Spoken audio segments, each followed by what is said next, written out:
welcome to a special episode of the Video Game Town Hall podcast. I am the mayor of Video Game Town and your host, Jared Russo.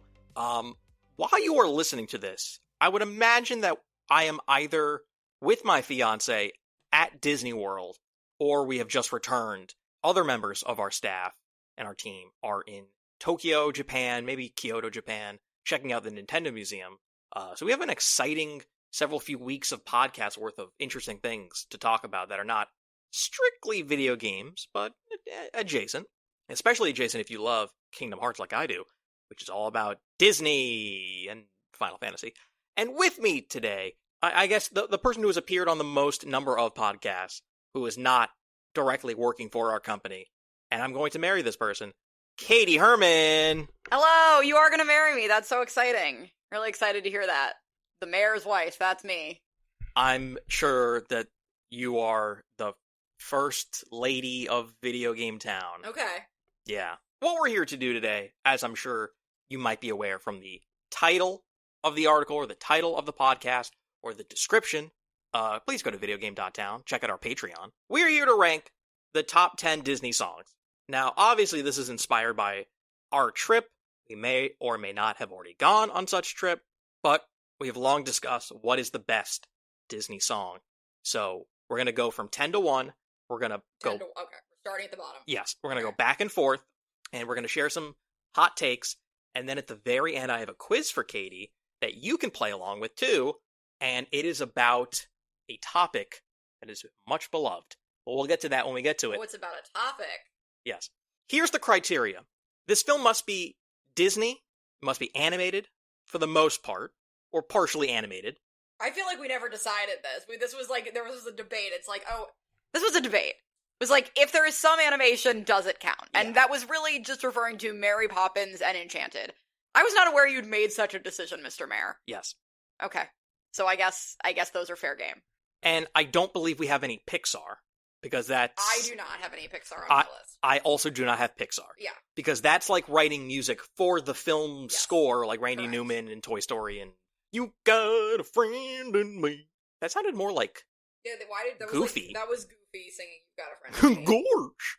Oh boy. Anywho, we're going to start with your number 10, because my number 10 is super controversial and hot takey. Please let it be known that this man didn't have his picks numbered until about 5 minutes ago. But they're numbered. They are now, but I think you should take mine more seriously because I've been like up at night being kept awake. This could be hot takey too. I will also preface this by saying almost all of mine are Disney Renaissance picks, and the Disney Renaissance is, I should have like looked up the actual dates of what the real diehards consider this to be, but I would say mid 80s to mid 90s. Yes, late 80s to mid 90s of that's just like banger after banger. I won't list those bangers right now because if you don't know, then I don't want to spoil it. My number 10, Prince Ali, Fabulous He, Ali Ababwa, strong as 10 regular men down on one knee. Okay. This is with the asterisk of we are not including the lyrics that have aged well, have not aged well, or the lyrics about, him having slaves as a prince, because that's like not cute. But what is cute is that there is a lyric about when it comes to exotic type mammals, and like about how many exotic mammals this man has. Now, I discussed this a bit with my parents, who are also, I watched all of my classic Disney films with, and they were like, no, it should be A Friend Like Me if you're going to do a Robin Williams Genie song. I will argue, my hot take is this is the better Robin Williams Genie song. And I think Friend Like Me, I reached this decision with a very, very scientific method of watching a YouTube video of it, and I realized that, like, it is about the spectacle, and it does get stuck in your head, but like, it's not as much of a bop just on its own. And, like, Prince Ali is like, da-da-da-da-da-da-da, and it's, like, it's bop on its own. And my other hot take about Friend Like Me is that the Broadway version may be better. So we are going with Prince Ali, Fabulous He, Ali Ababwa. Ali Ababwa, I should say. I didn't expect that. That is a banger track. It's great. We will get to Aladdin later on my list. I will say my list went a little more historical, and I thought of cultural resonance, cultural osmosis, what has seeped into everyday pop culture, what has been long remembered for maybe some films that don't age well. So we'll get into the shenanigans that I went with, but that's a good number 10. That's very good. The first film I'm about to mention is my number 10. It is the first cell animated film. It was the highest grossing film of all time for late 30s. It is awarded and beloved and influential upon influential. It was ranked by AFI as one of the 100 greatest films of all time and named as one of the greatest animated films of all time. I went with Snow White, and I went with a song that people don't think about. So my whistling is not foreshadowing? You didn't pick Whistle While You Work? I did not pick Whistle While You Work. That's why I was whistling, if anyone's wondering. I wasn't just trying to disrupt the audio, I'm sorry. I went with Hi Ho! Oh, yeah. Because I feel like Hi Ho, Hi Ho, that has just, like, become its own thing. Like, people will say that or hum that. It is just ever-pervasive in a way that you're like, oh, I guess I just, like, wasn't around. Like, nah, man, that's from Snow White. Like, those dwarves sung Hi Ho, and I honestly forgot about that. I think I was mixing up those two songs. I almost did as well, but then, like, I just think of, like, if you get mocked by The Simpsons for your song, that's usually, like, that's a good thing, but this is just one of those ones that, like, I was just like, wait, I have to include something from Snow White, and then I looked at the track list, and I immediately was like, oh my god, I have to go with this. So that's my number 10. I don't think that's too hot of a take, and I think it is a better take than Whistle While You Work, because Whistle While You Work has been ruined for me, if I ever even liked it, which I don't even really think I did, by, like, the Rachel Zegler version in the bad trailer for the bad new movie. You're gonna, by the time this comes out, you will have ridden Seven Dwarfs Mine Train, so you can sing that song while we're on the ride. I think you're also bringing up a good point that we probably should have addressed, is that the way we formulated our lists are a little bit different, and that you are thinking a bit more about cultural resonance, which I do think, like, when we're talking about, like, album of the year at the Grammys, like, that is something that should be taken into consideration. I didn't necessarily do that with my list. I did that with, my list has something to do with, like, my own nostalgia and emotional significance, sentimentality for me. It has something to do with just, like, beauty and lyricism, and it also, and, like, clever lyrics, and also just, like, is it a bop? My playlist, you could play, like, my playlist and then Life of a Showgirl back to back, and you'd be like, wow, I am hype. I am pumped. So it's a vibe check. It's a vibe check. We're doing 9? Yeah. It's right. You're ready for 9? Yeah. We gotta keep this train rolling. Speaking of Rachel Zegler, 9. That was no one's gonna get it. I know, we went to a podcast. That's only for the blankies. Okay, that was, we went to a blank check taping. Number 9, my mom's favorite Disney song that she'd sing all the time. And why am I, like, singing on this podcast so much? Beauty and the Beast. That's also a very good one. Tale as Old as Time. And I think a lot of people will think that should be higher. Like, I don't feel like I need to make a case for this. I will say this is not the only Beauty and the Beast song on my list, and so there is one that is higher for me, but it's a classic. But it's also, the lyrics are so beautiful, and it's, sung by a teapot, so I don't know what else you want. That movie, when it came out, blew so many minds. Like there was a crane shot, it got nominated for Best Picture, like, it was a thing. And I feel like it is still under-discussed, and, somehow that movie is still, like, sort of underrated in how, like, gigantic it is. It blows your mind every time you watch it. You forget, and then you watch it, and you're like, holy shit, is this the greatest movie ever made? Yeah. Alright, we're gonna talk about Beauty and the Beast later, because I'm pretty sure we have other songs ranked much higher. I don't think I doubled up on any movie. I think I have one song. That's the other thing that was different, is I insisted to do an accurate top 10 of, like, my opinion. I would have to double up, whereas you did not want to double up. Number 9, I'm going Mary Poppins, and you're shaking your head. How can you not have supercalifragilisticexpialidocious? Because it's obnoxious. But that is the most popular famous song from that movie. That doesn't mean it's a good song. I mean, it's not a bad song in terms of, like, songwriting, but, like, your criteria really feels different to me. They made a whole ass ride about fucking It's a Small World, and you're gonna call supercalifragilisticexpialidocious obnoxious? Two things can be true. It's a film for children. It's a song for children. It's a silly made-up word, and it basically is the linchpin for that entire thing. But Spoonful of Sugar is also a really good song. I thought about it. I Love to Laugh. I thought about it. It's a jolly holiday with Mary. Anyway. Thank you. Yeah, Dick Van Dyke and Andrew's Dancing with the Penguins. No, I understand. But I had to go with the thing that it surpasses it extends beyond the film. Like, its reach goes further than Mary Poppins. Although I'm thinking about like Arrested Development and The Simpsons and all the other things that make fun of Mary Poppins. And they made a sequel that not a lot of people saw. I didn't see it, did you? No. I love Emily Blunt, we were about to say we both love Emily Blunt. All right, what's your number 8? We are going to do honorable mentions, right? Yeah, we got to do that. I have a lot of things to say. Number 8. I'm going to be the main event, like no king was before. I'm brushing up on looking down. I'm working on my roar. I just can't wait to be king, from The Lion King. And good pick. Lots of puntastic, Maine is not spelled like M-A-I-N in that context. Beautiful, beautiful, just visuals. A lot of this, like, guiding this was, if you think about songs that are in Mickey's PhilharMagic show at the Disney parks, that's because they're bangers. They're classics. They're all-time greats. I Just Can't Wait to Be King is so fun. And I think the only thing that makes this song less good for me is that it's so light and happy, but then it's actually, like, foreshadowing something terrible, and that he doesn't realize he can't be king until his dad, or he's not gonna be king until his dad dies, and then his dad dies, like, the next day. So that's, like, that makes it really dark. So that's the bad part of this song. But beautiful, beautiful animation. Elton John. It was really, really difficult to choose. Is this the only? This is actually the only Lion King song on my list, which is. Oh no, it's not. I'm sorry. What am I talking about? It's not. Oh no, it's not. It's absolutely not. Okay. There's no way. I'm crazy. Never mind. Ignore me.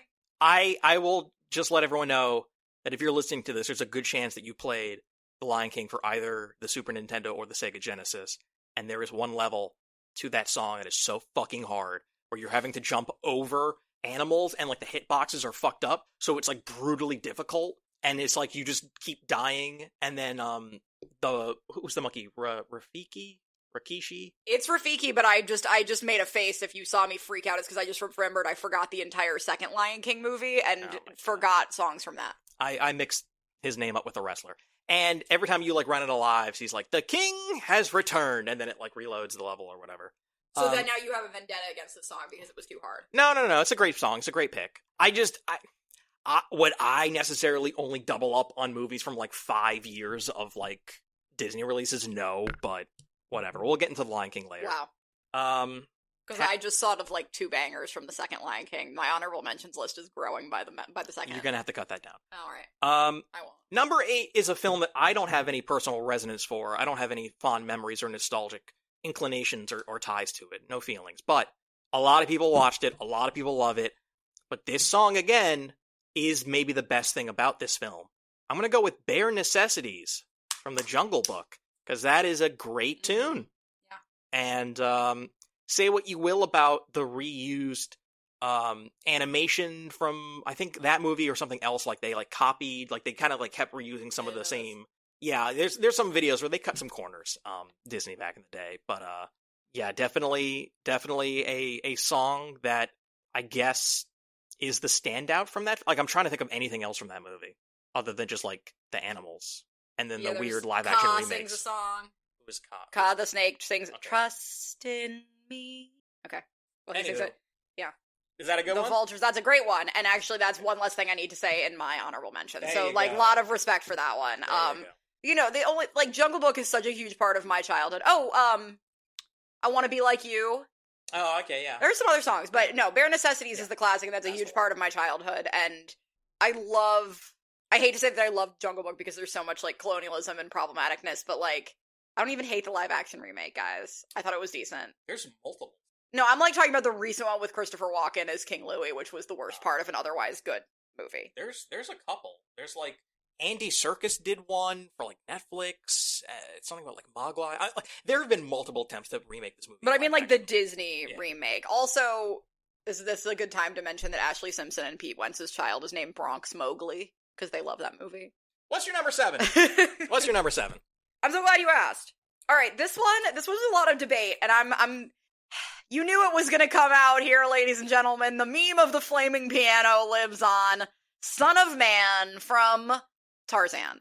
Tarzan, which is one of my least favorite Disney movies, but the soundtrack is unbelievable. And if you don't know what I'm talking about, Jared's making a face.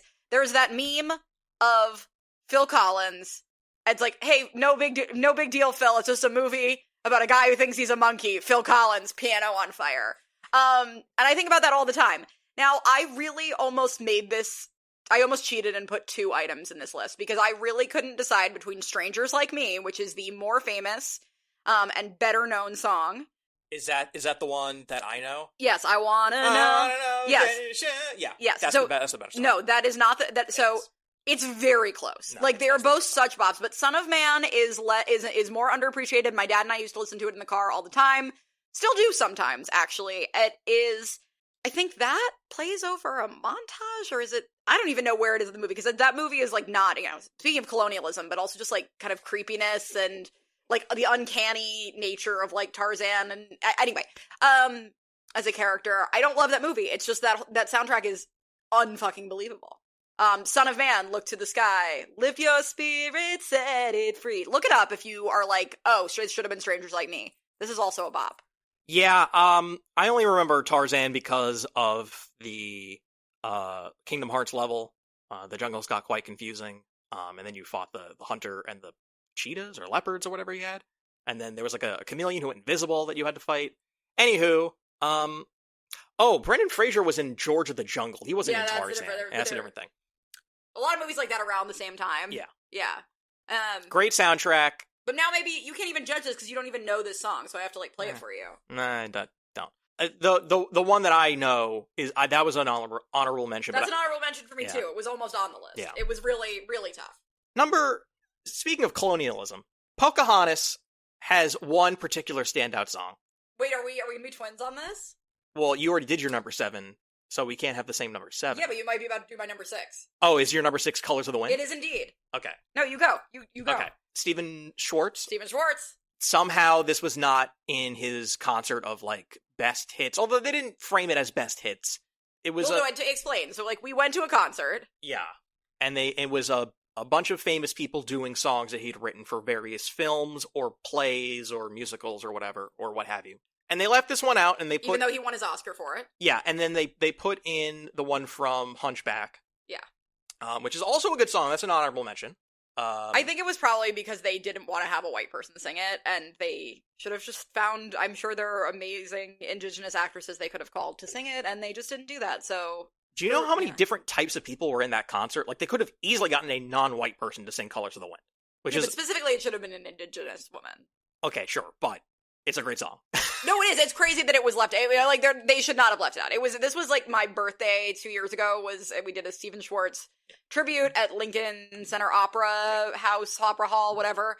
It was amazing. And then later, Jared and I met Stephen Schwartz at a Broadway show after party, and I was just one of the basic bees who was like, I've seen Wicked 10 times. And meanwhile, Jared goes up to him and is like, so lately I've been getting into a thing of down a rabbit hole of watching bootlegs of high school productions of Pippin on YouTube, and Stephen Schwartz is like, why? But like, he's gonna remember you. He's gonna remember you now because you're the guy who watches Pippin bootleg. He said he felt bad for me because I had some songs stuck in my head. Alright, so we both have Colors of the Wind, which is the best song out of that movie. That song is just so lyrically beautiful, and like, the real story of Pocahontas, that's not what it is. It's not like that. It's not good. But there are some great songs in that movie, but that is the best, yes. Tell me the real history. No, it's not. Okay. Alright, so you did your number 6, which means I go with my number 6 yes, now. Yes, indeed. And this is another film that I don't think is great, and it's another song that I wouldn't personally listen to, but I cannot deny the earthquake-shattering, a Richter scale off the chart sort of level hit this thing was. I've seen it in person. I've witnessed little girls put on a dress and sing this goddamn song. It is too big to not put in a top 10 list. It's Let It Go. Yeah. Because it is the single biggest deal to children ever. It is impossible to understate how important and influential this goddamn song is. And they tried to follow it up in the sequel, and you're never going to capture lightning in a bottle. Just let it go. I will say this is actually a very good segue from Stephen Schwartz, because it was Idina Menzel doing Let It Go, and I think that the songwriters of Frozen very clearly were just trying to do, like, defying gravity, but make it cold. And you know what? They succeeded. And she played Egg Bertha? She did play Egg Bertha. Yes. Alphabet? Yes, Alphabet. There was some tweet or horribly disturbing internet post about how far we've strayed from the light and how the youths know nothing of the ancient texts, around when Wicked came out and people were like discovering, original cast production. And I can't remember it was like, I can't remember which way it went, if it was like, oh my god, she sounds so much like Elsa, or like, oh no, someone should do an AI of her singing Let It Go. It's like, no, you don't need to do that, because one, she's alive, and two, that was her. I can't remember exactly, it was like which direction it was going. It was like, Elsa should do Wicked, or Elphaba should do Elsa. Elphaba, it's not a big jump. Like, there would be, and it's a story about sisterhood and rivalry, and two women. It's really not a far jump. Wicked's far superior. Let It Go is not on my list. So that was my number 6, which means that we're at your number 5. We're in the top 5. We are already in the top 5. Wow, Katie, what is your number 5? So I did lie about there not being 2 Lion Kings. And you know what? When you hadn't ranked your numbers yet, 5 minutes before we started, I really should have told you, be prepared. Now talk about, I know there's been a lot of discourse. Again, I've already made one Life of a Showgirl reference here. I know there's been like a lot of trash discourse this week. 2 weeks from whenever you're listening to this, probably, because this is going to go up later. A lot of trash discourse about like Taylor Swift not using, her usual vocabulary on this album, which, first of all, not true. Second of all, Taylor Swift is like, she's known for, you gotta break out the dictionary when you're listening to her albums. But you know who did it first? Scar. Jeremy Irons. And I have a lot of things to say about this song. Now, what was, the line I was gonna say, that just teaches children so many words that I didn't understand until I was an adult. Meticulous planning, tenacity spanning, decades of denial is simply why I'll be king undisputed, respected, saluted, and seen for the wonder I am. The internal rhyme of that and the vocabulary words, like, and then you've got the hyenas are freaking goose stepping like below him, like, and the whole movie is Hamlet. Like, this is on another level. And something that I will forever be angry about. I will say that I am a bit of an apologist for the live action Lion King. People didn't like it. I thought it was entertaining. Obviously, nothing is ever going to be the original, but it was entertaining because it's the Lion King. And the thing that I will never get over from that is Chiwetel Ejiofor played Scar, and like maybe he didn't want to sing, I don't know, but for some reason they just let that happen with him like speaking 2 lines of this song and then skipping it. The single greatest Disney villain song of all time. Before Jared suggested our idea for this podcast, like a while ago, we'd had a best Disney villain song conversation with my mom. Because really a lot of the best songs are villain songs, and I'm actually shocked that like my list, and probably even your list, like doesn't even have that many villain songs, but like villain songs are always just bangers. She did that line off the top of her dome and nailed it, and on the first try. There was no editing required. There was no reading required. Thanks. Secondly, while this song is great, it is not the best Lion King song by a mile, and we'll get to that later. I'm just going to tell everyone now, Hakuna Matata is not on either of our lists. No, it isn't. Because that's also really dark. That's them being like, hey, like, have you, like, what? There's also a tweet about that. It's like, oh, so, like, I watched my dad get murdered. Hey, have you tried not fucking worrying about it? Like, that's, yeah, and that's the most, that's the worst Lion King song. I'm going to say right now. No. Yeah, you know that a lot of these movies are based on Shakespeare or old literary texts, old stories. Did you know that? King Lear, Hamlet. Which one's King Lear? Wait. Bug's Life is Othello. Okay. I think. Is there something that's King Lear? I have never read King Lear, so I actually can't. Yeah. You're going to have to Google this. I'll Google this. Yeah. Okay. My number 5. This might piss you off. All right. I think it's the best song in The Little Mermaid, and it's Under the Sea. Yeah. It's Under the Sea. And I agree with you.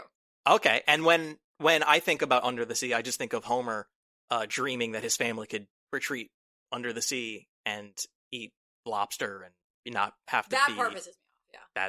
It's a really great bit.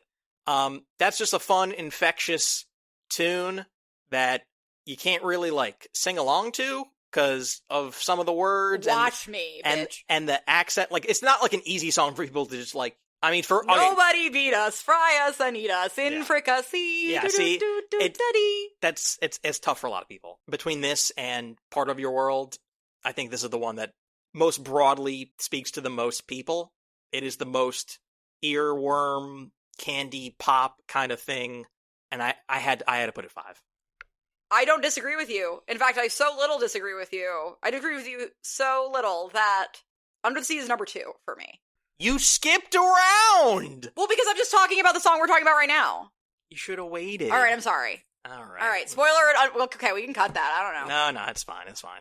Okay, so we're on the same track. It's a top 5. No, but I was going to talk about in the context of, like, Part of Your World is also not on my list, and a lot of, like, there was I think it was Billboard that I looked at the other day and that I had seen before that did, like, a very unhinged Disney list that I do, like, with a ranking system that I do not recommend, which is they were ranking every Disney Universe song, like, all in one list, so they were also trying to do all of these, along with High School Musical, Hannah Montana, all of this stuff that, like, that would be so difficult and actually, like, truly impossible. But I do think that, Part of Your World was number 1 on that list. And it's a number 1 on a lot of people's list, and it's not on either of our top 10. We're both Under the Sea stans. It's much more fun. It's better, downwards wetter. Take it from me. All right. What is your number 4? Yeah, no, I'm sorry, I skipped. Spoilies. That's fine. Spoilies. Number 4, Jared is gonna have his hot take here, but number 4 is I'll Make a Man Out of You, which is, what is there even to say? Like, Jared's the only person on earth who I think is gonna disagree with me on this. Like, all of the internet agrees with me. This song, it's one of those songs that has not one hook, not 2 hooks, but like 3 or 4 different hooks. If any of you, like me, had the DVD of Mulan growing up, you may have enjoyed the special feature of Jackie Chan singing this song in Cantonese, and, like, it was kind of hot. Like, Jackie Chan was kind of sexy singing this in Cantonese. I don't know, it's like a weirdly sexy song. Mysterious as the dark side of the moon. I just, like, don't feel like I need to justify this one. It's just such a bop, so creative, and also just the irony of it, where she's trying to disguise herself as a man.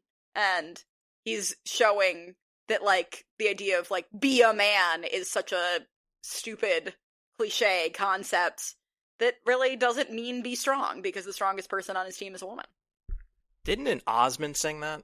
I do believe you are correct, but I do think it was Donny Osmond. But everyone go do yourselves a favor and look up the Jackie Chan Cantonese version. All right, listen. Go to every social media, look up my name, Jared Russo, and message me. I think that song's overrated. He's canceled. I don't get it. I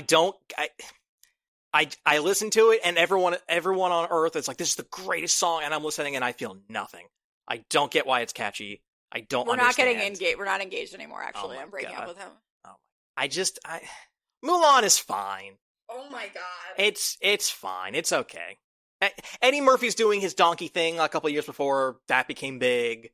No. And yeah, Mushu preceded Donkey. No, I understand that. But he did it better as Donkey. Dishonor on you? Dishonor on your cow?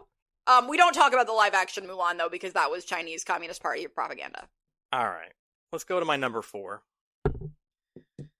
When I say this, you can talk about it, but don't say where it is on your list. Okay. I think this is the best song from Beauty and the Beast. And it's Be Our Guest. It's just super catchy, and it's like the easiest listen. The Simpsons did See My Vest. It is like the sort of standard go-to. I think it's like the most French song. The most French. Because like that movie's set in France, but like no one ever remembers that. Like, After All, dear, this is France. It's a top 5 track for sure.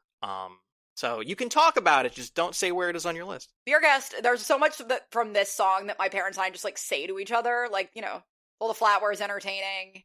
After All, dear, this is France. We said that, like, the whole time we were in Paris, is After All, dear, this is France. There's, like, so many more. Try the Gray Stuff, it's delicious. Don't believe me, ask the dishes. Cheese souffle, pie and pudding on flambe. Like, I mean, talk about, like, incredibly creative rhyme schemes. Ridiculous words you'd never expect to hear in a song, and production value. Like, there's nothing like it. Wait, was that, were we at number 4? Yeah, okay. Number 3 is a song that I will be instrumentally walking down the aisle to, or would be if I was still marrying this man after everything he said here, which is A Whole New World from Aladdin. It is one of the most beautiful love songs ever, in my mind. That scene is so fantastic, and Aladdin and Jasmine, I think, like, in terms of, like, a lot of, like, Disney couples, it's not like, oh, there's chemistry, you know, it's like, oh, it's the prince and the princess, and they barely know each other, and, like, Ariel has spoken no words to Eric, but I think the two Disney couples that actually really have chemistry are Flynn and Rapunzel, and Aladdin and Jasmine. And just incredibly gorgeous lyrics, melody, meaning, Yeah, I mean, it's perfect. It's a perfect song. This was the hardest cut for my list. I went with a different Aladdin song. But when you see that or my pick, either when you watch the film or when you see it on Broadway, like, they are by far the two best parts. It was real close. In the same way that, like, I had a really tough call with Little Mermaid and with Beauty and the Beast and Aladdin. Like, those are like three top tier movies. Those are the three best. Those and Lion King are the four best Disney movies, right? I mean, like, there's not really a debate. Or you can fight us. But for my number 3, I went with Friend Like Me. Wow. I did it. It is Robin Williams' tour de force. It's the Genie's coming out party. It is like the most infectious, fun thing imaginable. I don't think there has ever been a character like the Genie, or there ever will be, in merging a celebrity personality to a character and making it so idiosyncratic. It's like, you can never pull that off. Apologies to Will Smith, but that is the sequence. That's where that thing completely flips, and you're like, whoa, I'm on a roller coaster now. Friend Like Me, number 3. So, see, you're better than me at not spoiling your top 3 when something comes up. So I just get really excited, you guys. I think also, like, now that we're, like, at our Aladdin, we've, like, at our, like, last Aladdin conversation of the pod, unless we're talking about some honorable mentions. I mean, I was just gonna say, like, Aladdin, Lion King, and Beauty and the Beast, and, like, Little Mermaid kind of too, but, like, those first 3 that I mentioned, every single song could arguably be on this list. Like, even the lesser songs in Aladdin, like One Jump, incredible. And also just, like, taking a moment to appreciate that I could not write lyrics like this on my best day, and Howard Ashman was literally on his deathbed with AIDS writing Aladdin in the hospital. If people didn't know that, that is a piece of deep Disney depressing lore. But, and eventually, Tim Rice took over after he passed away. So this was Howard Ashman's last film, with Alan Menken for Disney. And, just, like, what a feat. What an incredible, incredible work. Yeah. The only song that maybe wouldn't make it from Aladdin that didn't have a place is, like, where they say the thing about, like Arabian Nights, which is just, like, has not aged well. It's a little racist. Remind the people what your number 2 is. Thank you. It's Under the Sea. Okay. I don't know if you guys have heard, but my number 2 is Under the Sea. Under the Sea and Be Our Guest are very similar. They're almost like, it's like wet Be Our Guest. That's one way to phrase it. Although it predated Be Our Guest, but so Be Our Guest is dry French Under the Sea, of just, like, all of these, like, fish or objects, like, dancing around and putting on a show about where they live is so great. Also, like, while I say that, when we were talking about Part of Your World, another favorite piece of Disney trivia anecdote I'm going to drop on the people is that when Alan Menken was working on that, the writer, I think it was Alan Menken, the writing team, like, was thinking about it as, I think they also did Little Shop of Horrors, and so they were thinking about it as, like, you know, the Big I Want song, and the Big I Want song in Little Shop of Horrors is Somewhere That's Green. So they kept calling Part of Your World while they were working on it Somewhere That's Wet. We're gonna get to my number 2. You don't want to talk about wet things anymore? No, I'm good. Moist. My number 2, Grant, cut that. Moist. My number 2 is, I think, the most important song from The Lion King. I think it's the one that sets the tone. I think it's the one that is the most sort of, like, ethereal and consequential and philosophical, and, like, the phrase is now just, like, a part of everyday parlance. It is, like, the thing that sets the tone. It grounds you, it puts you right in that place, which happens to be Africa. It's the circle of life. It moves us all. It moves us all. Yeah. That intro sequence with all the animals, like, and the big thunder is like boom at the end. Ugh. Like what a first impression. I don't know how you can get any better. Well, I mean, I have a song that's number 1 that is absolutely going to infuriate most people, but I don't really give a fuck. Circle of Life is my pick. I've now realized what is missing from his list that he's been talking about that I think he might have put at number 1 that I'm really scared about. But anyway, yeah, it is kind of, I hate that Circle of Life is not on my list. And I think that's more just, like, I was kind of thinking about, like, what songs do I want to, like, reach forward to listen to more often. But I mean, Circle of Life in, like, my family's canon and in, like, millennial canon. And yeah, literally, like, you see a dead bird on the sidewalk and you're like, it's the Circle of Life, you know, as, like, crazy. And it's so powerful. And also on Broadway. That was my first Broadway show.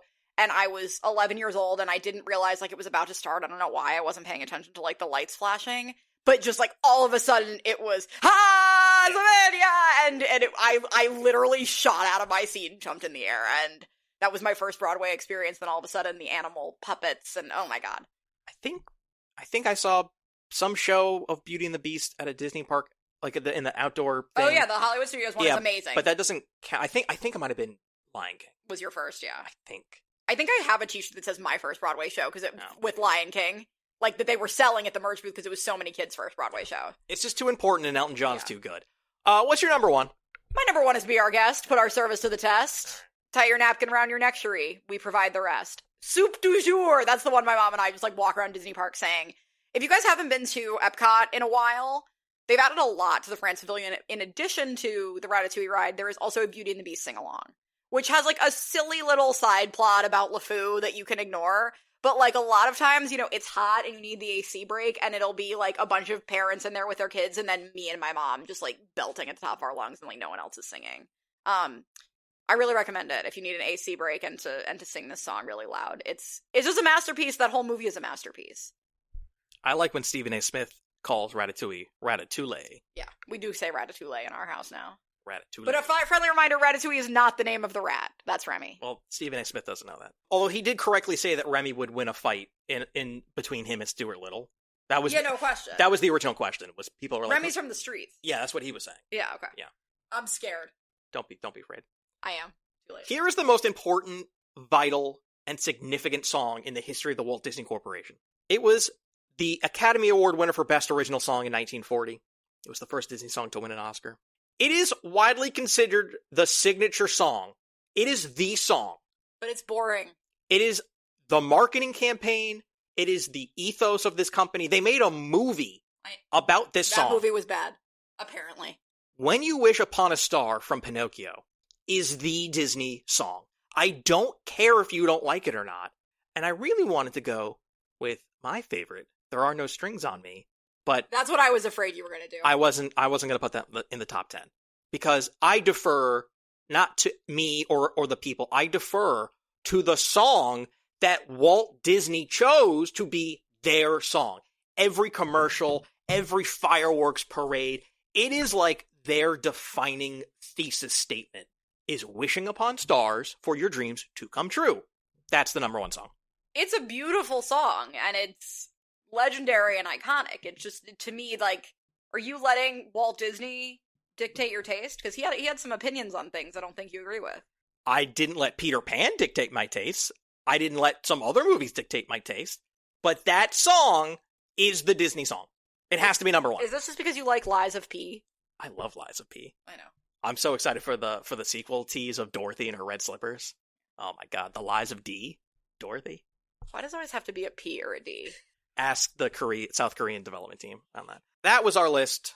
That was really good. I was really scared when you asked me to do this, and now I feel good about my list. You have any honorable mentions? You want to go with yours first? I think we mentioned them all. I can't include anything from Fantasia because that was music from like 100 years earlier that they repurposed. But the wizard Mickey thing, the I mean, like that took on a life of its own with that part in Fantasia. Obviously, like I don't think anyone was like going around like singing that in the late 1800s or early 1900s. But that doesn't count. Neither does anything from any Pixar film. We don't have anything from Encanto or Coco.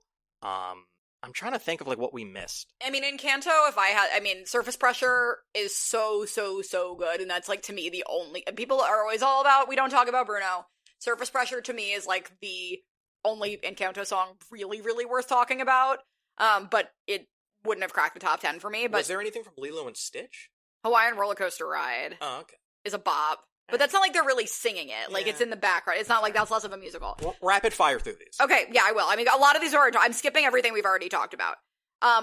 Almost made my list for a great deep cut. Why Should I Worry from Oliver and Company, sung by Billy Joel as the Artful Dodger.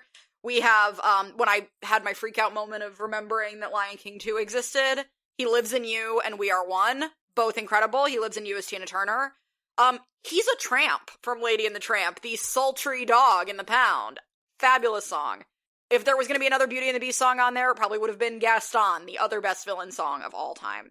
Cruella de Vil. We didn't have either. Our list had Cruella I know, de Vil. but should we have had specifically the Selena Gomez for Disney Mania version? No, the original works. No, I think we should have had the Selena Gomez version. And then, let's see, we talked about those. The only other thing is if you're now saying that we did decide that partially live action is fair game, I would say that's how you know from Enchanted is worth being in the conversation. Because of that Central Park sequence. Before we transition to our quiz for Katie, I just want to let everyone know that the first time my mother watched a TV ad for Cruella starring Emma Stone, immediately turned to me and said, "Why would they make this movie? Why would they scare the children? They shouldn't have made this." I was scared of her as a child, but I also now, like, really love that movie as a cult classic. No, but she was so disgusted at the thought, and I was like, Mom, like, they made one with Glenn Close? Well, that's just the live action 101 Dalmatians. No, but I was like, it's the same, like what are you talking about? No, because that's just the movie. That's not, like, a redemption story. It really is hard to be like, this woman skins puppies, how do we redeem her? No, but she had a very funny reaction. She was like, the thought of this even existing is like, this should not be. And I love that. I was like, get over it. Righteous indignance. All right, Katie. I have no idea what this quiz is. I don't know what the name of this quiz is, but I want to let you know that the property, the entertainment IP, the intellectual property of mass entertainment media culture that has made the most money is Pokemon. Yes. Everyone loves Pokemon. And sometimes they have to translate these Pokemon names into other languages. So I'm going to give you either the French, German, or Japanese name, and you're going to tell me what Pokemon I'm talking about. I love this. Okay. I love this because I've always wondered how they make the puns work in every language. Now, I got all these from Serbi.net. I think Serbi is like the Mew of Gen 2. It's like a little green floaty thing. Really? Serbii, something like that. I think that sounds made up. All right. Maybe that's in another language. I can Google it. I can Google it. I can pop open Firefox. Because I know my Gen 2. Serbi. Yeah, Serbi.net. Saibi? Cerebi. Okay. That still doesn't mean I know what it is. All right. I don't name these things. I think Bulbapedia is a much better name. Bulbapedia is a much better name. All right. Here we go. In German, this Pokemon's name is Bisasam. Pikachu? Pikachu is actually Pikachu in every language. Okay. I was just thinking like it has the same cadence. Bisasam. The problem is that there's literally 600 Pokemon. There are over 1,000 Pokemon. Okay. Let's just say Bulbasaur because it starts with a B. It is Bulbasaur! Yay! Good job. The Japanese word for fire. What Pokemon is fire in Japanese? If you do the Charmander. I'm sorry, it was Moltres. Wow. Moltres. In France, this Pokemon's name is Herbizarre, which is herb and bizarre mixed together. Herbizarre. That sounds like it should be Bulbasaur too. It's not though. Is it? I'm blanking on every Pokemon that's ever existed. Chikorita? I'm gonna go ahead and say that this entire quiz is only first gen. Okay. Only first gen. Herb is like herbs, like plants. Mm-hmm. You shake. Okay. What other plant ones? There's no, because there's not Leafeon. That didn't exist yet. It's Ivysaur. I was gonna guess that, and then I was like, no, he's not gonna do 2 Bulbasaur. I'm like, let me just keep saying more. Oh, that makes so much sense. More evolutions. In German, this Pokemon's name is Flamara. Flareon. Wow, you got that. Yeah, I was like, there's gonna be an evolution on here.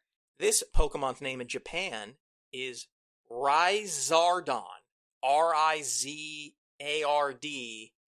Is that just Rhydon? No, you're close though. Come on. The one it evolves into? Rizardon. Oh, Charizard. It is Charizard, Okay. yes. In Japan, the word for freezer is this Pokemon. Ice. I don't know if they go by like the phonetic of like spelling it out or like it actually is in. But like there's less pure ice Pokemon in like Gen 1. But they do exist. I see now, like I'm just forgetting every Pokemon that there's ever been. Ice Lapras. Articuno. So you're doing some kind of like legendarios. In France, this Pokemon's name is Tortank. Oh, Tortank. but the turtle is later, like the tortoise Pokemon is later. Squirtle. Oh. Keep going. So then not Squirtle, it would be Blastoise. It is Blastoise. Yeah. Who has a tank, like the cannons on his shoulders. Yeah. All right. Why am I blanking on the middle evolution? Wartortle. Yeah. Yeah. No one likes him. No, that's true. In France, this Pokemon's name is Cocoonfort. The cocoon. You're very close. The Metapod. The other cocoon. The other one. I know, but what is the other one's name? Kakuna. Yeah, I was like, isn't it the name just... Yeah, Kakuna. In Japan, this Pokemon's name is Sandpan. Oh, it's Sandshrew, my favorite. Sandslash, I'm sorry. Whatever. In German and Japanese, this Pokemon's name is Pixie, spelled differently. One is with an I, one's with a Y. Jigglypuff. Clefable. Okay, that was my other guess. One of the little fairy guys. In France, this Pokemon's name is Go-Pix. Vulpix. That's right. Here's my favorite. In French, this Pokemon's name is Nosferapti, which is like Nosferatu almost. Yeah, Nosferapti. Is it because it's like a... Does it suck blood? Yeah, okay, keep going. It's nocturnal? Uh-huh. Oh, is there a... Oh, it's, Haunter or Gengar. Oh, those are ghosts. I know, but is there a bat? Yes! Oh, Zubat! It is Zubat. In Japanese, this Pokemon's name is Kong Pang, and you will never get this. Genghis Khan. Venonat. Wow. Yeah, okay, fine. That's impossible. Yeah, it's impossible. I do love me a Venonat, though. In German, this Pokemon's name is Mauzi, M-A-U-Z-I. Meowth? It is Meowth. Yeah. I thought that would trip you up in No, thinking it's it was a a Meowth. mouse. No, it's a cat. This is impossible. In French, this Pokemon's name is Tartard. It's impossible? This is impossible to get. Tartard. Is it like something that the French would make into a tartar, so like Taurus? Poliwrath. Wow, okay, absolutely fucking not. In German, this Pokemon's name is Geoaz. Geodude. Golem. Wow. Rude. In Japan, this Pokemon's name is Rare Coil. Ekans, because it's a snake. Coiled. Magneton. Okay. Don't ask like, me. coil, like, I mean, there are coils in, like, electric units. In France, this Pokemon's name is Spectrum. So, like, colors or electric... Jolteon. No. What's the other meaning of Spectrum? Or I guess Spectre. Like a ghost, so a ghost. Gengar? Ghastly. It's Haunter. It's Haunter, okay, yeah. Now, in French, what is ectoplasma? That's Ghastly. It's Gengar. Oh my god! This is such a fun quiz. We're Gengar stands over here, BTW. All right. This Pokemon evolves into this other one, so it's these two. Alright. In Japanese, it's Sleepy and Sleeper. It's like Drowsy and Hypno? Yeah. And Hypno, yeah, okay. Alright, I'm gonna give you that one. Here's another impossible one. In Japanese, this Pokemon's name is Gara Gara. I'm just gonna say something. Eevee! Marowak. Wow.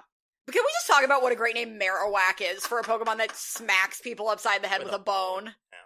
So I mean, I don't know enough French to know if these are like actually translating into puns, but it almost sounds like they're not. They probably are. I don't know. Well, French. here's a good pun for you. In French and German, this Pokemon is named Kickley. Hitmonlee. That's correct. Okay, so like then they just get lazy. Like if they're gonna call it Kickley, they might as well just call it Hitmonlee. In Japanese, the word for lucky is this name of Pokemon. Wait, did we have this conversation? I don't remember. Lucky. What if I went like, Lucky, Chansey? Oh, yeah. That's I mean, a chance, luck. Oh, yeah, that makes sense, okay. In German, this Pokemon's name is Seamon. S-E-E. Seaman? Or? Dragonite, a Dragonite or Dratini, yeah. No. A sea monster. No, Lapras? Seadra. Oh, Seadra, okay. Here's another good one. In Japanese, this Pokemon's name is Boober. I don't know. Magmar. He does kind of look like a boob. Just like a boob of a person, not like he literally looks like a tit. A fire boob. Yeah. In France, this Pokemon's name is Metamorph. This one's easy. Eevee. Right. Because she No. morphs. Meta. There is a meta something. Metamorph. Butterfree. No, think of what it Canopy. does. Think of what it does, not the name. It mimics it. Oh, ditto. It's ditto. In Japan, the Japanese word for showers is the name of this Pokemon. Vaporeon. And on that note, the Japanese word for thunders... Wait, it was Vaporeon? Yes. And then Jolteon. Thunders is Jolteon. There you go. You did pretty well. Okay, I actually better than I thought. That was hard, though. There is a whole ass website of every single one in all the different languages. But like, now it's like, I want to know, does it say what it translates to in all those languages? Like, because I guess it's hard to translate a pun. Like, you can't explain why, like, Hitmonchamp is a pun. It has some katakana, and it like, there is some stuff on there, but like... Because then it's like, you get into Arcticuna, like, Moltres, like, what's the middle one? Zapdos, like, that's in Spanish. The numbers, the joke is in Spanish. Which I literally didn't realize that joke until you told me, like, a month ago. Miles per hour. Great. Thank you for listening. Blue Sky, Twitter, No, we don't have a Twitter. YouTube, TikTok, Instagram, Twitch, Patreon, Ko-fi. You can check us out, videogame.town, or just videogametown, all one word. Thank you so much for joining us, Katie. Thank you for having me. This was very fun. Thank you for letting me rant about Disney. More like rave. We raved about So Disney true. more than rant. Yeah, that's true. Ramble. Yes, we ramble-casted. And nothing from Princess and the Frog. Almost there, or Friends on the Other Side. And what's the Mama Odie song is so good too. They're great, but they're not, for me, they don't break that, like, top 10. Yeah. And we can't include the musical that Wally watches on the TV. No. Which musical is that? Is that Meet Me in St. Louis? Like, he's watching... I've seen Wally once. Oh, it's the greatest. All right. Thank you for listening, everybody. I hope this was not a pain in the ass for Grant to edit. And we'll see you next week or next time. Bye-bye. Bye-bye.